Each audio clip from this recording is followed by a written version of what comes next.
Hey, how you doing, folks? In a season filled with many regrets and excuses, there are several reasons why the Washington Nationals might be on the outside looking in come playoff time. One major problem has been the bullpen. Last night, an absolute train wreck, blowing a 6-run lead in the 7th inning. In fact, in the Nats' last 4 losses, the bullpen has allowed 20 runs from the 7th inning on.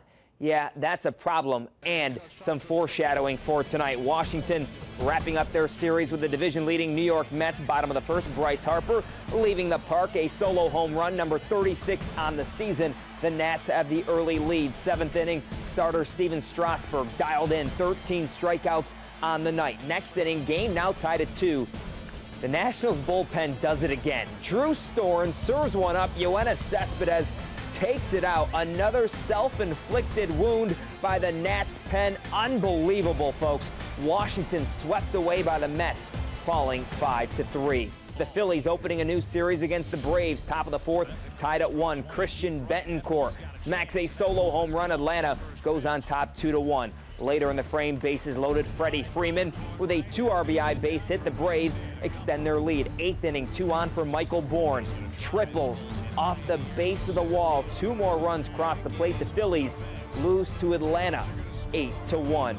In the American League, the Orioles visiting the New York Yankees. Top of the first, Baltimore doesn't waste any time. Chris Davis bloop single into right, scoring Nolan Reimold.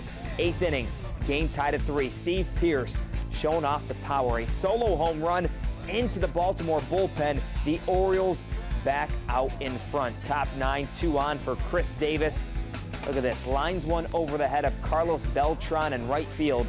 2 runs cross the plate. The O's beat the Yankees 5-3.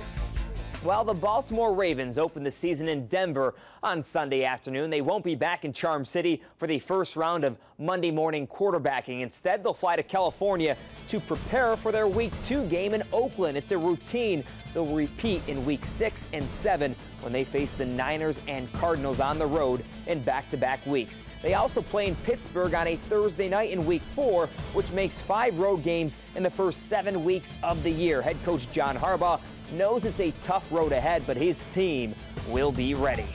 I don't know how many teams are faced with those challenges, but I'm sure other teams have their complaints as well. So, and you know, who cares? Nobody cares. Nobody cares what our issues are. Matter of fact, people are looking, our opponents are looking our enemies are looking very favorably upon our challenges. And they're hoping that our challenges will bring us down. We got to make sure we're down. Sunday's opening kickoff between the Ravens and the Broncos is scheduled for 4:25 right here on WBOC. Everyone thinks the Washington Redskins will not be very good this season.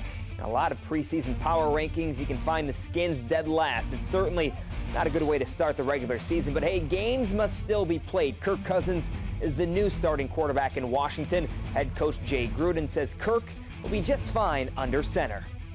We have total confidence in Kirk. He just got to understand if it doesn't go right early that hang in there and good things will continue to happen if he stays a course. But I think he's going to be fine. Just got to relax, try to protect him, try to get the running game going. Obviously, punt when we need to punt, and he doesn't have to do it all himself. Sunday's opening kickoff in Landover is set for 1 o'clock right here on WBOC.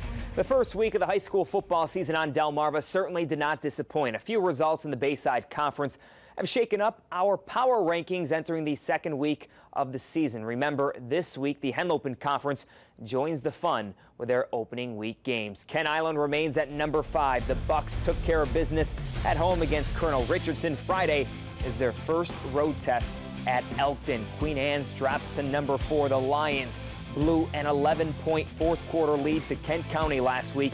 They will try to bounce back against Bennett. Cambridge moves up to number 3. Dominant road win over Y-High. Big-time showdown with North Carolina on Friday night for their home opener. At number 2, Kent County. Heart, resolve. The Trojans showed it all last week with a massive victory over Queen Anne's. Marquand Green is a special football player. He jumps off the screen. And our new number 1 team in the Bayside Conference, North Carolina. This team lived up to their preseason buzz in a big way, destroying Easton. Few coaches have told me this could be the best football team North Carolina has ever had. In my Henlopen Conference Power Poll, Delmar is number 5. Look for the Cats to be much better than they were a year ago. You know, head coach David Hearn is one of the best in the business. Check out Laurel sitting at number 4. The Division II state runner-up from a year ago has a brutal 4-game stretch to open the season. It should prepare them, however, for their division games. I like the Bulldogs to win the Henlopen South this season. My sleeper team in the Henlopen Conference, Smyrna, coming in at number 3. The Eagles delivered signature road wins last year, beating Sussex Central and Caesar Rodney. Dover looking good at number 2. Expect a bounce-back year for the Senators. I love their quarterback, Tristan Harris, great player under center. And my number 1 selection in the Henlopen Conference, Sussex Tech. This is a team loaded with seniors. They have an upperclassman, a lot of upperclassmen actually, that played in big game situations last season. It will serve them well. Sussex Tech will repeat as Henlopen North Division champs. And guys, the Delaware High School football season begins tomorrow night. Sussex Central hosts Laurel. Should be a good one. We will have the highlights. Crystal Rich will be at the game in Georgetown. And we'll have our NFL special tomorrow night. Yes, we do. Football, 7 o'clock. 7 Gotta love it. right here on WBOC. So looking forward to the final score on Friday. Yep, looking forward to it. Thanks, guys. All right. Friday looks pretty good weather-wise for the football matches in the evening.